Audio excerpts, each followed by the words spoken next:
Perintah Kaisar Naga. Jangan lupa like, komen, dan subscribe RD1 Channel. Bab 3221.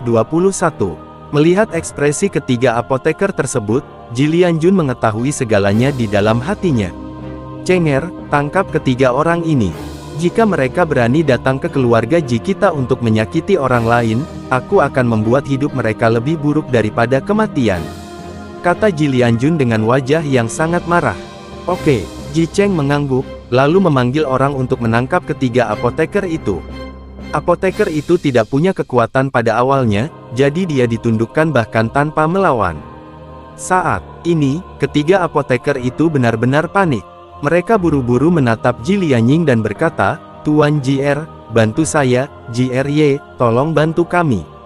Ji Lianying terlihat sangat tanpa ekspresi. Dia memandang ketiga apoteker itu dengan jelek dan berkata, "Kalian bertiga bajingan berani menyakiti ayahku, dan kamu ingin aku menyelamatkanmu. Kamu sangat delusi. Keluarkan ketiga orang ini dan biarkan mereka menghilang." Petik 2. JR Tuan, kamu tidak bisa melakukan ini. Seorang apoteker berjuang mati-matian dan meraung keras.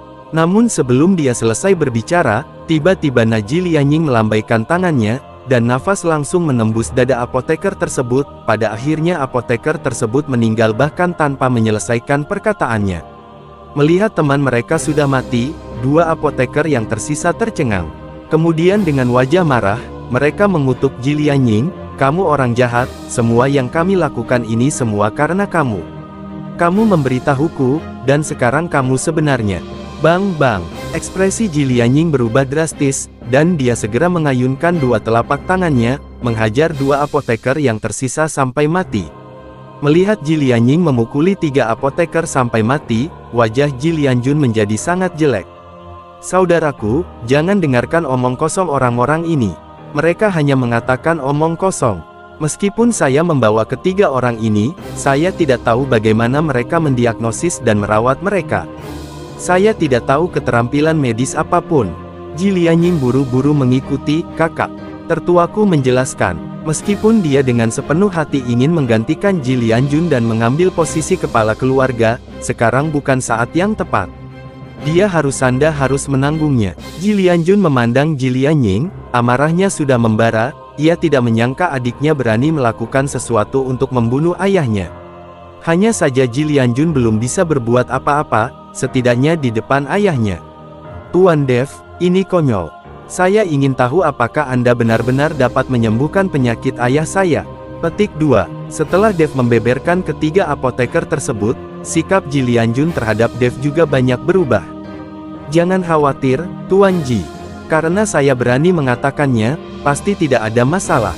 Hanya saja ramuan yang saya butuhkan sulit ditemukan," kata Dev percaya diri. "Jangan khawatir, Tuan Dev. Kami memiliki klinik medis di kota Huanglan, dan ada ahli pengobatan yang bertanggung jawab. Dia memiliki semua jenis bahan obat," kata Ji Lianjun. Dev mengangguk, lalu menulis resep dan menyerahkannya kepada Ji Lianjun. Ji Lianjun mengambil resep itu dan melihatnya, lalu memberikannya kepada Ji Cheng dan berkata, "Cenger, kamu segera pergi dan ambil obatnya sendiri sesuai resep." "Iya." Ji Cheng mengambil resepnya dan pergi. "Lianying, ayah tidak ada urusan sekarang. Tolong bawa orang-orang itu pergi dan biarkan ayah diam sebentar." Petik 2. Ji Lianjun berkata pada Ji Lianying. "Baik." Ji Lianying tidak berani berkata apa-apa dan langsung pergi bersama anak-anaknya. Tepat setelah Ji Lianying dan yang lainnya pergi, Ji Lianjun memandang Ji Yun dan berkata, "Keponakan, kamu bisa memperhatikan kakekmu baik-baik sekarang." Ji Yun mengangguk, lalu menjatuhkan dirinya ke tempat tidur, dengan air mata mengalir keluar dari matanya tak terkendali. Orang tua yang terbaring di tempat tidur sepertinya merasakan sesuatu dan membuka matanya dengan paksa, tetapi hanya membukanya sebentar, menatap Ji Yun, dan menutupnya lagi. Karena lelaki tua dari keluarga Ji benar-benar terlalu lemah saat ini. Jika bukan karena Dev, lelaki tua dari keluarga Ji mungkin tidak akan mampu bertahan hari ini. Bab 3222. "Keponakan, biarkan kakekmu beristirahat." Ji Lianjun menarik Ji Yun, lalu berkata kepada kedua putrinya, "Mei Yan, Mei Ling, kalian berdua ajak saudara keenammu dan yang lainnya untuk beristirahat. Jangan main-main lagi." "Ayah, Jangan khawatir, kami tidak akan pernah melakukannya lagi, kata Ji Meiyan dengan malu. Ji Meiyan dan Ji Meiling memimpin Ji Yun dan yang lainnya keluar dari kamar lelaki tua itu. Namun saat dia berjalan ke halaman depan, dia tiba-tiba dihentikan oleh Na Ji Meizen. Saya melihat Ji Meizen memegang pedang panjang di tangannya, dan berkata kepada Ji Meiyan dengan agresif, "Kamu jalang, apakah kamu berani bersaing dengan saya?" Setelah dimarahi, Ji Meizen langsung menjadi marah, menunjuk dan menekan tombol. Ji Meizen berkata, "Kamu adalah sesuatu yang dibuat oleh ribuan orang, dan kamu masih berani memarahiku dan bersaing denganku. Hari ini aku harus mengalahkanmu. Kakak, abaikan dia, jika kamu bersaing dengannya, jika ayah mengetahuinya, dia pasti akan menyalahkanmu." Ji Meiling menarik Ji Meiyan dan berkata, "Kakak, tinggalkan aku sendiri, aku akan menghajar orang ini hari ini." Ji Meiyan memasang postur melihat. Ji Meiyan mengikuti Ji Meizen seperti itu, mungkin ini bukan pertama kalinya dia berkelahi. Aku melihat Ji Meiyan menamparkan pinggangnya, dan pedang lembut langsung keluar dari pinggangnya. Dan Ji Meizen juga menghunus pedangnya sambil menangis. Saat Dev melihat pedang di tangan Ji Meizen, alisnya langsung berkerut. "Tuan Dev, ada apa?"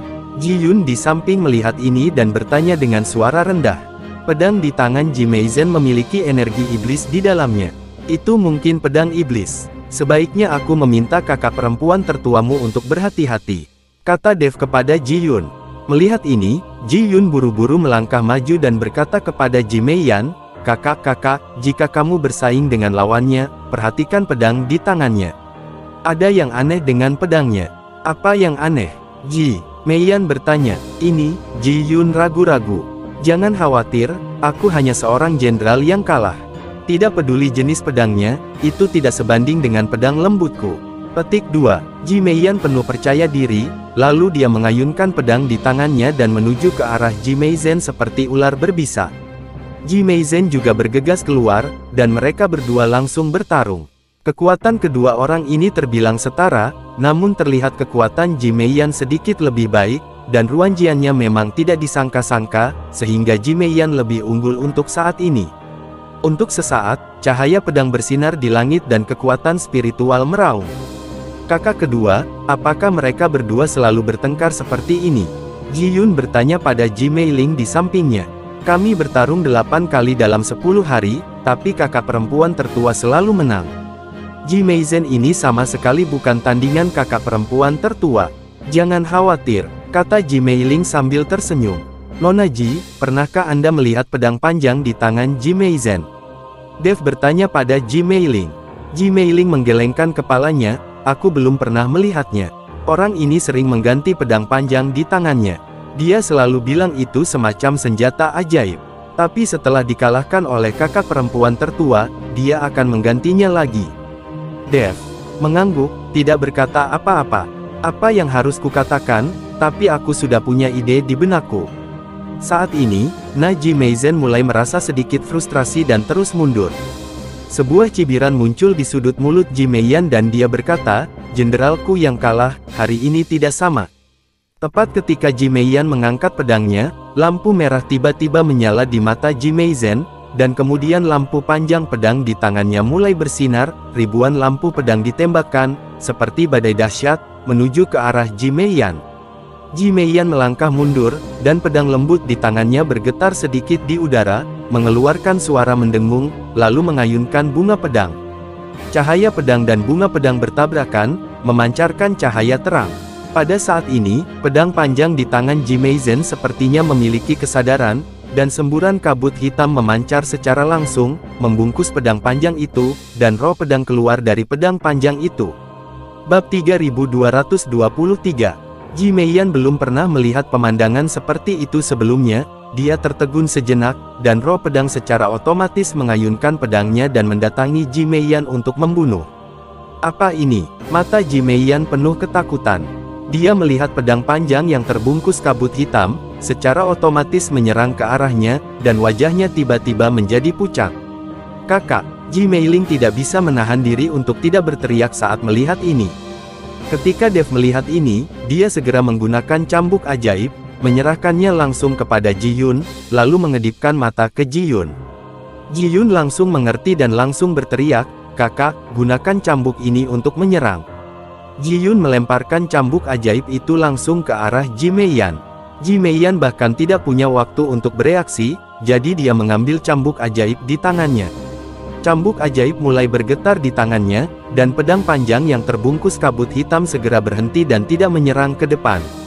Bahkan iblis sungguhan pun akan takut melihat cambuk iblis ini, apalagi pedang iblis. Melihat pedang panjangnya tiba-tiba berhenti dan tidak menyerang, Ji Meizen tertegun, dan kemudian dia dengan putus asa mengaktifkan kesadarannya untuk membiarkan roh iblis di dalam pedang menyerang.